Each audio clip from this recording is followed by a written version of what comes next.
then on this note, and with due respect to the workings of this committee, may I just humbly suggest that the committee considers also conducting regional and or provincial hearings so that those in the regions can very well personally articulate their position on this very important issue being deliberated by this committee. Yes, but Secretary, you know, the more regionals I call, the more they will oppose your position. Okay, just a humble suggestion, Madam Chair. Galing Because- po kami probinsya. Alam na alam ko Opo. yung sasabihin ng mga yun. Opo, dahil ang paniwala po kasi namin, active participation of local stakeholders, particularly po yung mga MSMEs, would actually enable the committee to elicit person information and actual experiences that might be crucial and valuable when the members come together to finally make their decision. And finally, Madam Chair, let me convey to the Honorable Chair and members of the committee those appreciation and gratitude for being invited today to be part of the resource person, and we are committed to provide needed support and cooperation by way of additional inputs to this committee and its legislative tasks and related congressional work ahead. Maraming salamat po. Yes, maraming salamat, Secretary. At tama yon, ang susunod, ito pa naman ang kauna-unahang meeting natin, organizational pa nga, talagang kinakailangan kausapin ng lahat, hindi pa nga datingan yung mga sektor, iba rin ang sitwasyon ng mga ecozone, iba rin ang problema ng agricultural worker, pero narito sila, maaga talaga magising yung mga yan. At eto nga, we need to discuss this thoroughly. Let me put on the table that I'm actually vehemently opposed, unlike my other counterparts, to a legislated across-the-board wage hike. Para sa akin talagang mahihirapan tayo doon. At ang pakay lang natin ay mawala yung labis na kaibhan ng provincial at saka NCR rates. That's really where we're going. And perhaps we need to call DepDev and Yusek Edilion and the rest who are here. PSA is ably represented. Ang problema ko yung data.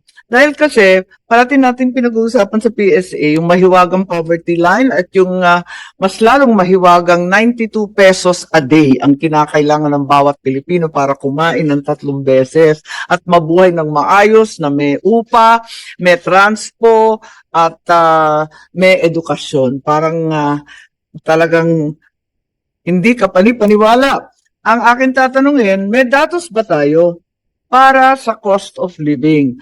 It's very, very clear to me that while there's a huge disparity between the rates for Metro Manila, the minimum wage for Metro Manila, versus BARM, for example, and the provinces in general, the reality is that the difference in the cost of living across regions is really not that large.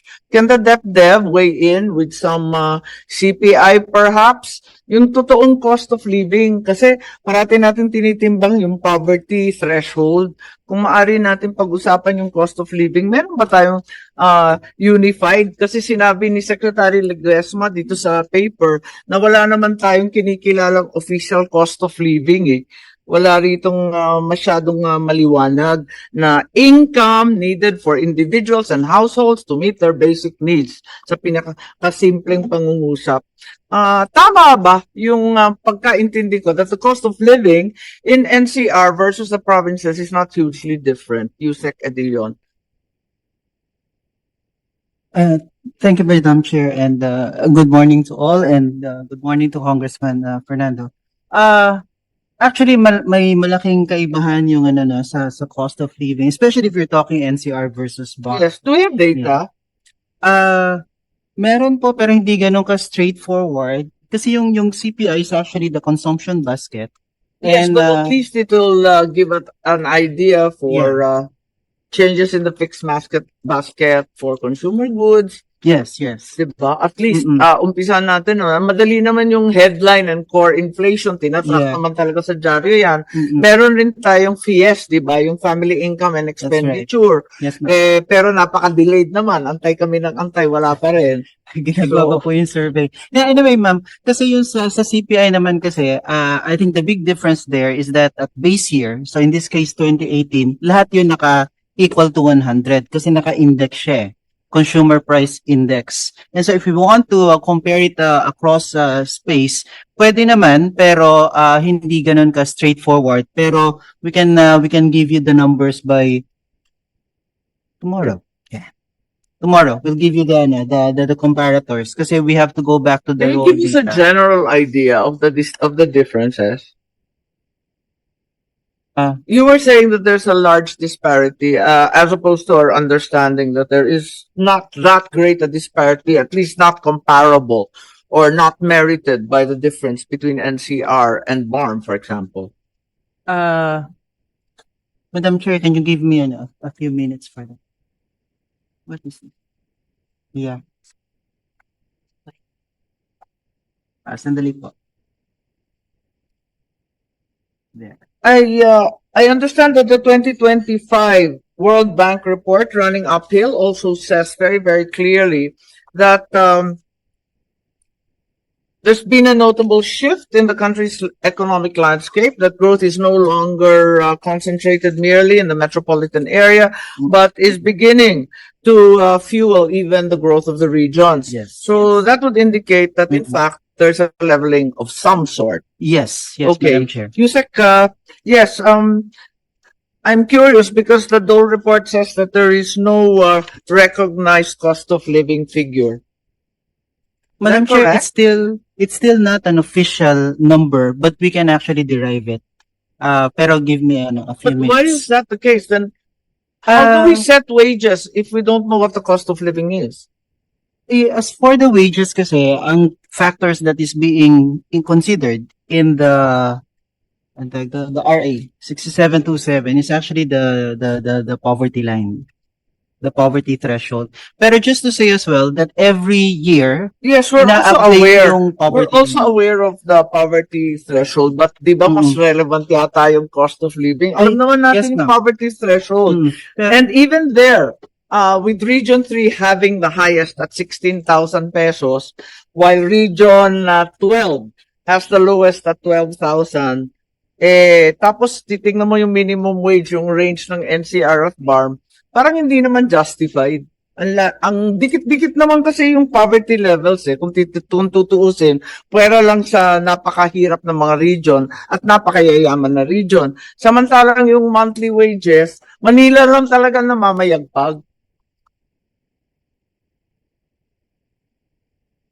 Just to say as well, ma'am, na yung pong poverty line, ina-update po yun yearly.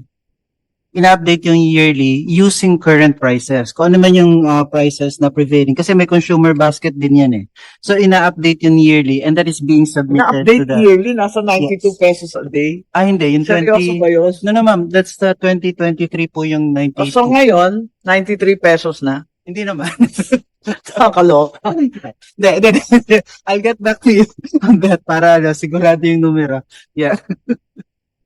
Okay. Yeah, Madam Chair, I'll get back to you. Okay, if you can tell us please kung ano yung kinikilala. If that's the case, Secretary, and maybe somebody from the National Wages, Ms. Criselda C., baka pwede niyong paliwanag, what's your basis ba for setting these wages and issuing those orders?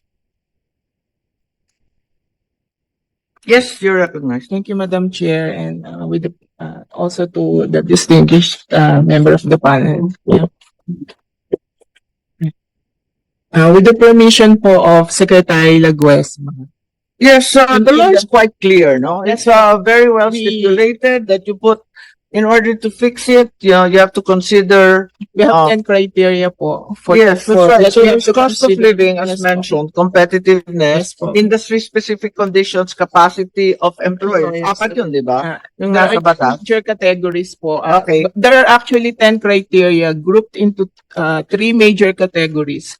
We have the needs of workers and their families. Under po doon is the demand for living wages, wage adjustments vis-a-vis the CPI, the cost of living and the changes therein. That's for the needs of workers and their families. For the capacity of employers to pay, it's a fair return of capital invested and the capacity of employers to pay. Prevailing wage levels is also part of it. The third one is about the requirements of socioeconomic and social development, which includes improvement in the standards of living and the need to induce industries to invest in the countryside. Yes, that's all contained in the law. We're fully aware of that. Yes, thank you. Thank you, Senator Rafi. May quorum na po tayo. So, if you will allow us, yes, we're discussing with the national wage. Yung una muna, yung national minimum wage na maraming nagre-reklamo na hindi daw makatarungan. Yung NCR, pagkataas-taas, samantalang yung mga probinsya, lalo na yung BARM, nasa 4 pesos, 411 pesos lang. Eh, napakababa. Ang laki ng agwat eh. Halos sa, magkano ba yun? Napakalaki talaga. So, ang dami talagang umaalma dyan. So, eto nga. So, right now, Secretary Arguesmas already said his position of the DOLE. Ayaw nila ma-centralize. They want to maintain the regional wage boards. Tapos ang national wage, ine-explain niya. Kasi di namin maintindihan kung paano kinocompute yung cost of living. Kung maalala nyo, mainit yung discussion pa, paano mabubuhay ang pamilya ng 5 sa 92 pesos. Tama naman, Madam Chair. Yeah, kung tutusin, yung presyo naman ng gasolina sa NCR, pareho din naman presyo ng gasolina pagdating sa probinsya. So, isa yung dapat pag-aralan natin, Madam Chair, na kung gawin na natin across the board because marami rin po nakarating sa ang reklamo, mga kababayan natin from different provinces na sinasabing, bakit pag kami mababa, pag sa NCR, sa Luzon, mataas, kung tutusin, mga bilihin halos pare-pareho lang. Yun po yung sinasabi. Pero bago niya, Madam Chair, gusto ko lang makasingit.